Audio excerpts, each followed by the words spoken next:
Hi ಎಲ್ರಿಗೂ ನಮಸ್ಕಾರ. Last ವಿಡಿಯೋದಲ್ಲಿ ಹೇಳ್ದಂಗೆ ಪಾಪುಗೆ ಸ್ವಲ್ಪ ಕೋಲ್ಡ್ ಆಗಿತ್ತು, ಬಟ್ ಇವಾಗ ಕೋಲ್ಡು ಕೆಮ್ಮು ಎಲ್ಲ ಜಾಸ್ತಿ ಆಗಿಬಿಟ್ಟು ಪಾಪ ಜ್ವರ ಕೂಡ ಬಂದ್ಬಿಟ್ಟಿದೆ.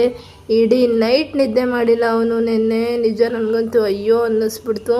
ಇದ್ದಕ್ಕಿದ್ದಂಗೆ ಬರೀ ಕೆಮ್ಮು ಮತ್ತು ನೆಗಡಿ ಮಾಮೂಲಿ ಇತ್ತು ಅಷ್ಟೇ, ಬಟ್ ಇದ್ದಕ್ಕಿದ್ದಂಗೆ ಅಳಕ್ಕೆ ಸ್ಟಾರ್ಟ್ ಮಾಡಿದನು. ಬೆಳಗಿನ ಜಾವ 7 ಗಂಟೆವರೆಗೂ ನಿಲ್ಲಿಸಲೇ ಇಲ್ಲ. ಎಷ್ಟು ಸಮಾಧಾನ ಮಾಡಿದ್ರು ಸಮಾಧಾನ ಆಗ್ತಿಲ್ಲ. ಇವಾಗ ಎತ್ಕೊಂಡಿದ್ದೀನಲ್ಲ, ಆ ಥರ ಕೋತಿ ಮರಿ ಥರ ಎತ್ಕೊಂಡ್ರೆ ಮಾತ್ರ ಸ್ವಲ್ಪ ನಿದ್ದೆ ಮಾಡ್ತಾನೆ. ಕೆಳಗಡೆ ಹಾಕಿದ ತಕ್ಷಣ ಎದ್ಬಿಡ್ತಿದ್ದ. ನಿನ್ನೆ ಅಂತೂ ನನಗೂ ನನ್ನ ಗಂಡನಿಗೂ ಪಾಪಗೂ ಫುಲ್ ಜಾಗರಣೆ ಅಂತಲೇ ಹೇಳ್ಬೋದು. ಅಷ್ಟು ಇದಾಗ್ಬಿಟ್ಟಿತ್ತು ಅವನಿಗೆ.